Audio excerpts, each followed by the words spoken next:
my immense honor and pleasure to exchange insights with a leader who has been building food business for 3 decades, long before D2C was even a buzzword.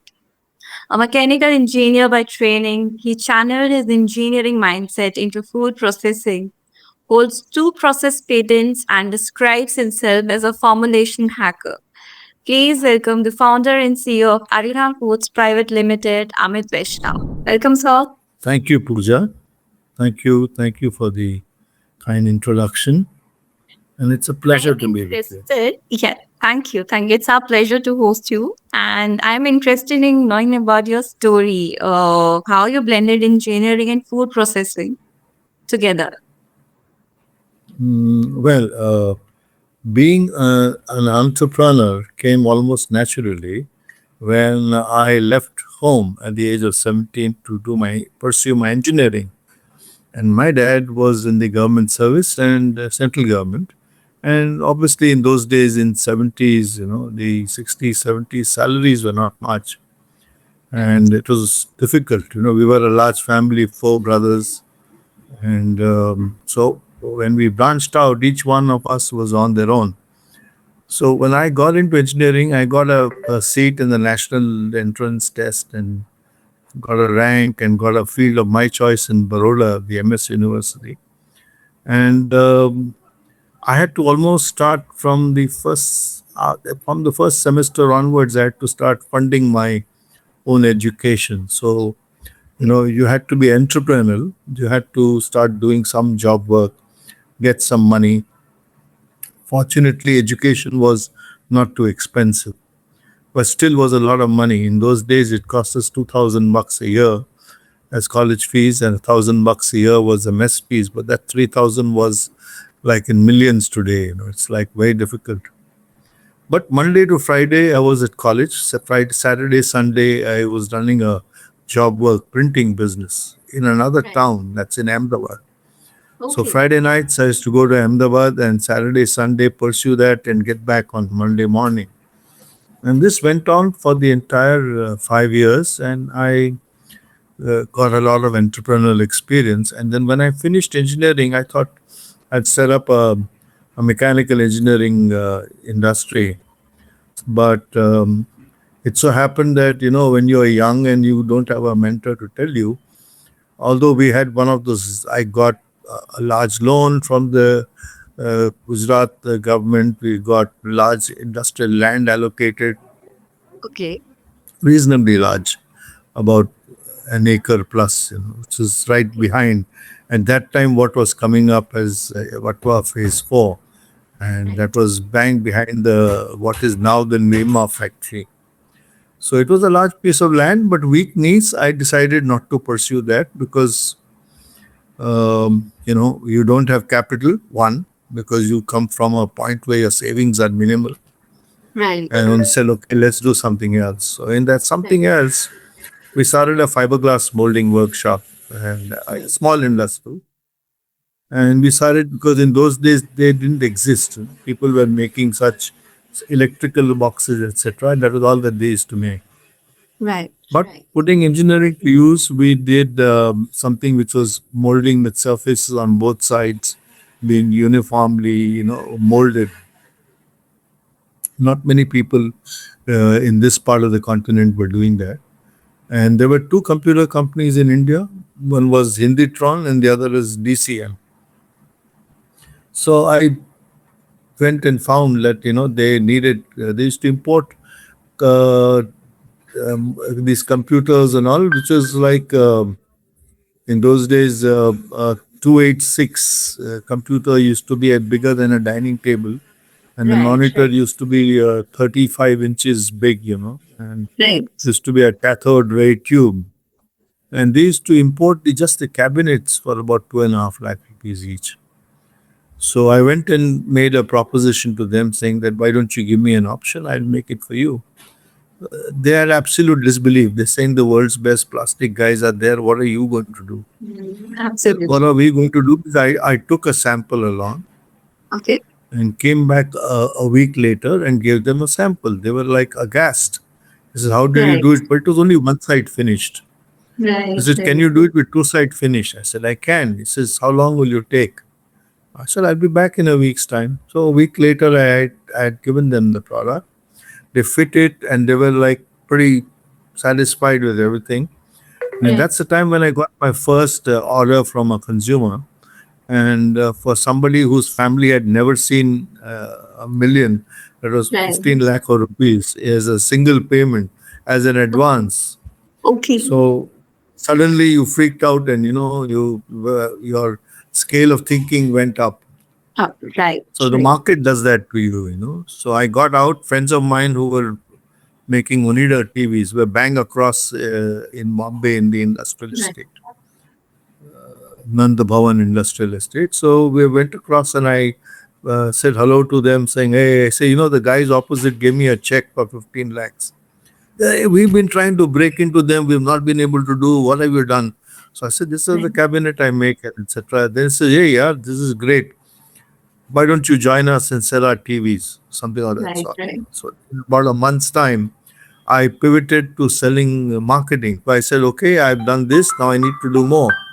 right, So while that order went on and on, I joined them as their first real employee to start selling televisions across the country. In right, about 5, 6 years, 28,000 locations, and 200 plus branches, 500 service centers, 7,000 employees, and built that network for them. And then I pivoted out again when entrepreneurial bug bit again. So in about 1988, 89, I got into food as a catering business, right. catering as a food business. Holy, absolutely. And we were doing only corporate catering. Right, Quickly, we ramped up in the city of Chennai, and we started doing the big corporates. And in about 3, 4 years' time, we were called in by hospitals, by industries, by colleges, etc., to right, run day and night catering. right, right, So on one side, that went on till about 2002. But in the meanwhile, we set up a research laboratory in collaboration with CFTRI, because that was the only institution of repute in India in those days. Because when we were operating this kitchen out of 19 locations, the key point that was a point of concern was uniformity of the food across locations. How do right, you standardize? Because there were no right, systems in place. right, ISO 9000 was yet to come into the country. So right, on one hand, when we were started doing this, we set up with 9 PhD guys. We set up the lab, and we started standardizing products, and about 200 different products we standardized. And at about the same time, ISO 9001 also came around, right. and then we got certified. We were the first Indian food company to get certified in Absolutely. the ISO 1998, when the Food World Supermarkets, part of RPG Enterprises, Okay, entered the modern trade with collaboration with Dairy Farm International from Thailand. So we became the natural choice because we were the only one who was ISO certified. So quickly we ramped up from 3 products to 40 products we started making for them. 98, 99, 2001, 2, 2003. Metro Cash and Carry, Star Bazaar, Big Bazaar, Food Bazaar entered the market. right, And quickly, from about 100 stores, the modern trade leaped up to about 1,000 stores. In 2, 3 years' time, when right, we were right, catering to all of those. 2005, Spencer's came along.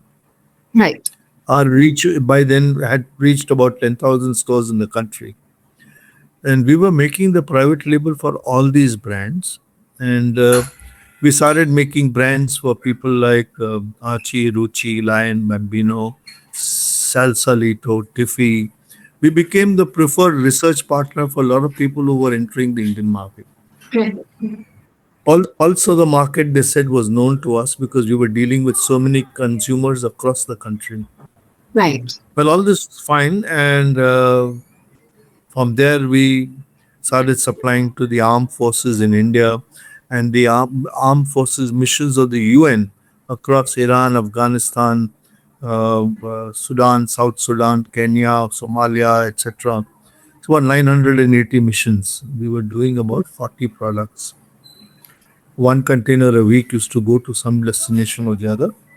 Right. And for about 20 years, we remained the sole vendor for those items. And then when COVID came Moving. along, everything crashed. Right. Everything crashed, and we had to scale down to a shutdown mode in about a week's time. Right. So suddenly, when everything closes, you need to pull down. But at the same time, within that first week of COVID, they opened up a few stores. And when I went to meet the store, they said, can you give us bakery breads or whatever?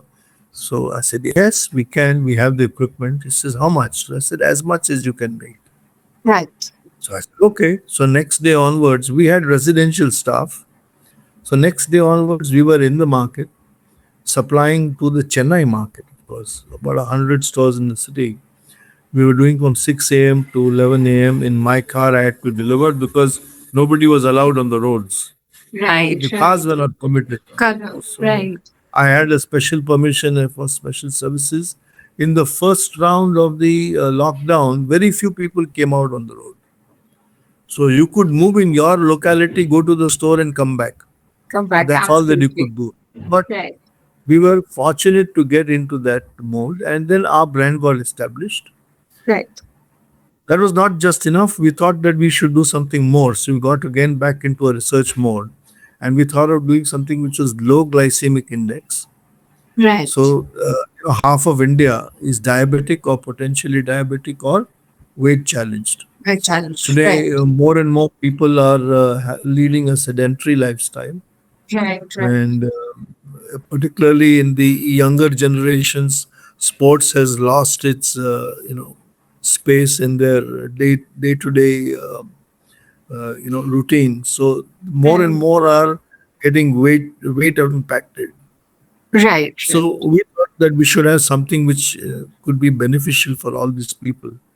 So we researched on it and we started getting it into these products, and we started experimenting with the market with certain and the clinical analysis and acceptance. And while that was happening on one side, slowly all the items that we were doing in the commonplace market, we converted those also into the low GI, so that we know that to the consumer it's bread, it tastes like bread, feels like bread, everything is okay. Right. Instead of normal 3 days life, we are able to give 7 to 10 days life because we have a proprietary process patent on water activity. So having got that patent in place and we are able to get longer life on the product. When we get longer life on the product, we are able to sustain a better marketplace presence. So now we are poised to place this packaged product now for selling across the country as low GI breads. Right. And we will initially use formats like Blinkit and Insta, Zepto, Big Basket now to get into the consumer homes on a direct basis because uh, everybody needs it and it's not available. Okay. Starting So, with Chennai, we I will will. slowly penetrate the country. Tell me. Right, right. I stop you here. So you have launched low J breads among six flavors. With six flavors you have launched, Correct. which come in a packaging of 100 grams, 200, which has 200 kilocalories. So among those six flavors, what is the current best-selling variant? No, actually, it's not about best selling. The purpose of breaking this down into six variants is because, as per Ayurveda, there is a particular dosage that younger generation, particularly the young women, who need to have to build immunity. At the same time, it helps them reverse PCOD if it is sustained and had over a Right. period of 6 months to 1 year. Okay. So these are basic spices, herbs, nuts, seeds, etc., which are prescribed in Ayurveda. Okay. So if one has that, it works well. So what Right. we did is we took that formulation and we Right. split it into six variants. So if somebody has one day a spicy bread, one day a herb bread, one day a nuts bread, one day a seeded bread, idea is that you get variety. Right, At the same time, you build your immunity. right, right, And if right. you are a young woman, it can also help you reverse PCOD. But Okay. basically, helps you improve immunity. Immunity. Absolutely. Okay, so this is what exactly drove you to launch the six flavors. No, the idea is six because no matter what you prescribe to Right, anybody, right, they right, are not going to stick to it every day. So one day we give as a cheat day. So, right, one day you eat what you want, you go, you're traveling at home, you want to eat whatever you want to eat, and the rest of right, the week right. you stick with one meal. Now, this could be had as a breakfast, it could be had as a lunch, it could be had as a dinner. There is no preferential mode of consumption. And Timeless. you could Right, have along with it, yeah, you could have along with it salads, you could have butter, you could have right, all those cheese, etc., so long as you have keep your carbs low. right, So it is the carbs that actually impact the diabetic and the pre-diabetic and the weight challenged. right, right. So, So I had fat and protein but no that carbs. okay, okay, great. So, are we looking at subscription boxes or gifting hampers if we want to extend Ariha's portfolio in D2C? In D2C today, the first one would be to look at subscription as a model. Right. So we have designed something which is a weekly mode, weekly six in a week, Mm. and we dispatch 3 weeks consumption at a time. So because let's say you're in an obscure location in the country, even then Right. the courier will take 4 5 days to reach you. Absolutely. So they will have the product has a life of 30 days. So at least while the product is with the hands of the customer, they can eat it. Right, right. Not that it will not survive beyond 30 days, it will. But ideally, you should give a cutoff time. In Mhm. our internal surveys, I know that at the end of 3 months, also it is good. But the thing is that it's food, no? So you need to Food, give it right. as fresh as possible. Right, right. Okay. So, talking about freshness, bakery and long shelf life both are in Ariha's communication, brand communication and messaging. So, how do you manage the tension between fresh and handcrafted and also the need for longer shelf life to support D2C delivery logistics? Yeah. So herein lies the technologies that are patented. One is water activity. So now all foods have moisture. Breads Right. have about 45 to 50% moisture. So Okay. because moisture is there, and ordinarily when exposed to atmosphere there is oxygen, Right. so breads have carbohydrates. There's a medium for the bacteria or yeast mold to grow, and there Right. is moisture, there is oxygen, so it starts growing. At the end of 3 days, 5 days, you will find this green color mold or yeast on all the breads, etc. Right. So what we have done first is that we prevent the water activity to be from that low as yeast or mold or bacteria can grow. Now, this is Right. the patented process, how we keep the water bound in the product. Okay. Second is when it is exposed to the environment, we would remove the oxygen completely. So Right. we put it in a food safe gas pouch where there is no oxygen at all. We Okay. don't use nitrogen. So because the commercially available nitrogen has got 1% oxygen. Right. Right. So we don't use nitrogen. We use another food safe gas, and we're able to successfully give a long life on that. And because it doesn't dry out, it remains moist. It remains Right. like as if it was Right. fresh.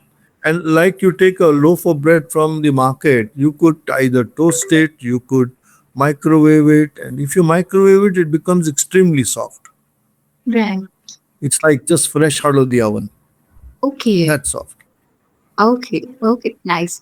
That's nice. So, again, we have been here talking about the freshness and also the logistically how you are overcoming the challenges.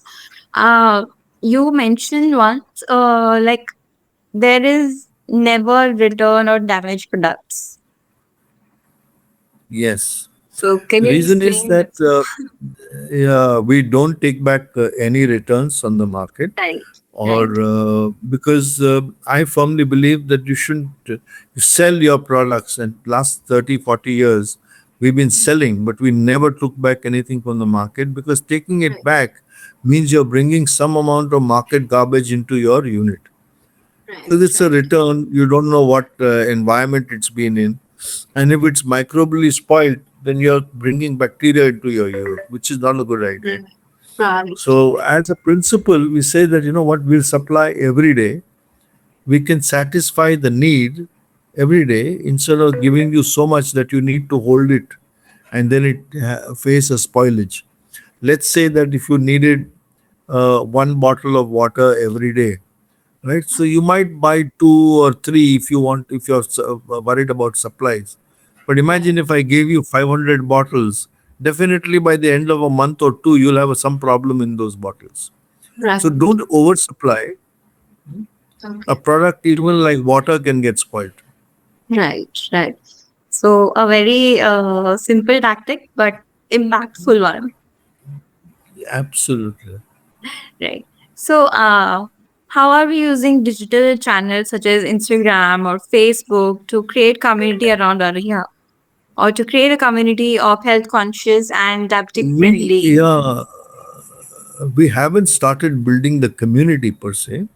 Right now, it's only been communication, but Right, I will take this suggestion from you and discuss it internally, because a community is a long term, I think, a long term asset for us. If we're able to grow a community, right, then today they will hear us for what we're offering today. right, The next line of products, they will already have somebody who trusts us. So right. the community is a very good idea. But so far, we've been using just for communication about the benefits of low GI and the kind Absolutely. of presentation product. We haven't Right, gone beyond that as yet. right, right. But But the since you are time the has come face, now for us. yeah, because you are the face of Ariha, so definitely uh, educating people through your videos or through channels or social media platform definitely would add an advantage and obviously build the trust over Certainly. the years for Ariha. Right, absolutely. So, Certainly. which digital marketing channels, if we talk about Meta ads, Google, WhatsApp, or We've done influencer Meta, marketing? yeah. We haven't done influencer as yet. Okay, But okay. we have friends who are influencers who also been posting in there. It's not been paid influencer ads. Right, But it's yes, just we've been paying for Google and Meta, okay. and we ran this campaign from October to December for four Right, months to right. generate awareness amongst people that we are there. So we were able to get reasonable traction. That pilot was done to understand that when we are seriously getting into the business, how fast we could reach and what would be the platform to use.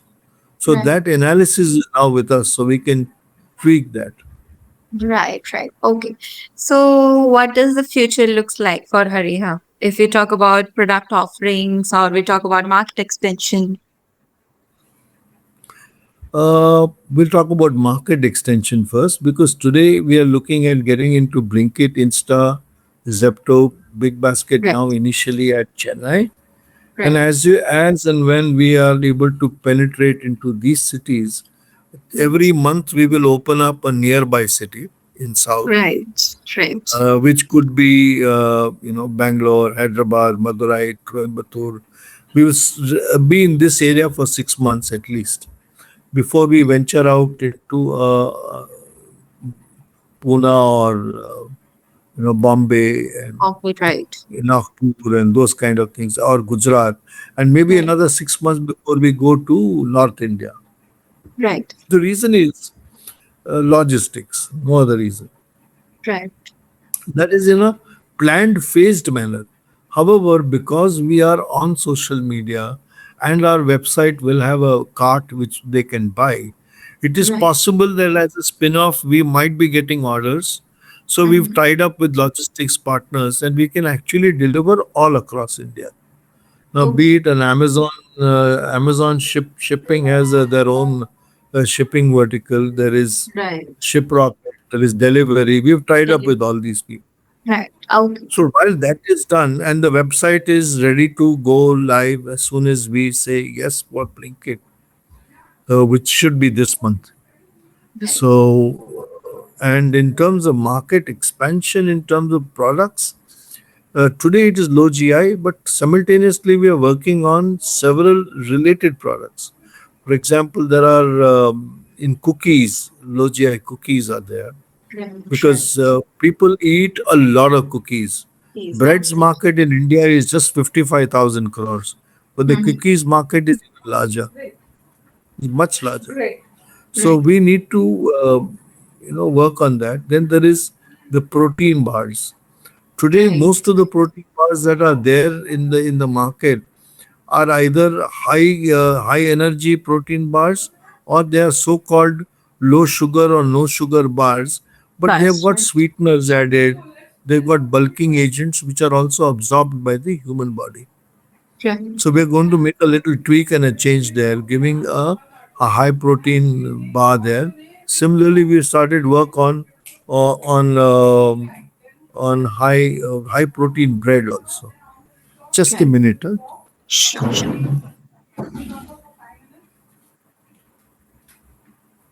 Yeah, sorry. All right. Yeah, I had to just okay. No worries. No worries. So yes, there are a lot of products like this. We've got some products in chocolates which are under research right now. We've got a product which is a large cookie. It's like a laddu, but which is a Right. replacement to the egg, which has got this five gram protein and 5 gram fat, which is there. So we're working towards a lot of things. A lot of right. Fortunately, Perfect. we have IIT Madras with us. We are Yes. incubated with them at the bio incubation set. We are with IIT Kanpur. So we're doing clinical trials with IIT Kanpur. Research work with IIT Madras Research Park. So simultaneously, a lot of work is happening. Yes. So I'm looking forward to all of what Ariha has to offer in the coming years. And So also, when you look back at your journey, what is that I would say the single learning that have kept you motivated throughout these years? I would say passion and a commitment. Right. Passion is something which is unless it's there, you're never going to do anything in that space. Right. Right. Uh, so you need to have a lot of passion in this, and a commitment means that you need to stick on, and Right. there are ups and downs. When you are an entrepreneur, there are more downs than there are ups. Right. So when there are more downs than there are ups, means the challenges are even higher. And when the challenges are higher, we've got to work harder. So if you would put your head down for a day, the market Right. is there to meet you. Absolutely. So I So we have another have to. question in mind. Oh, that's fine. And I have a one question. When we talk about low GI, when we talk about prebiotic or diabetic friendly space, it is getting crowded with new brands coming in. With also we have brands like NutriChoice, Pristine, which claims to be diabetic friendly, sugar free in that category. So what does Ariha do that they cannot and will not be able to? What is the unique USP Ariha has? What we do is that while we are sugar free because there is no sugar added, we Right, don't add a sugar substitute. One. right, So we add a prebiotic fiber, which also has a sweetness factor of its own, and it is not ingested by the human body. It is excreted right, as is. Right. We do not add starches in the product, which most people do, in order to for their formulation to get a shape or a particular performance that they want. The starches could be anything in the polyols. It could be anything that was meant to perform for the product's performance show. So we've minimized the number of ingredients. If you see, it'll be just 4 5 things that we'll say. Unlike most products, which will have 25 ingredients on the back of the pack, so you Right. wonder what these 25 things are. Absolutely. Most of them are emulsifiers, performance enhancers. They are Right. additives to do something or the other. Right. And it, our firm belief that the lesser the number of ingredients you add, the better the efficacy of the product. Right. The human body has less to deal with. As it is these days, people eat a lot of junk food. Okay, so if you can reduce that junk and make it, it's not that a pizza was always a junk food. Junk food. Pizza was Because a staple it's a dish diet of Italy. for many Right. people. Yeah. Right. So Right. people Right. was a staple diet for parts of people in Europe. But that time it Right. was not junk food. It was something which was Right. made patiently. It was made fresh, eaten fresh. It was Right. not meant to be how it is today. Yes. Agree. Agree So on that. things are, yeah. So similarly, our own products, they're all meant to be good and had by the people at that appropriate time of the year. Right. Right. Okay. So, thank you from health conscious people and community for giving us Ariha.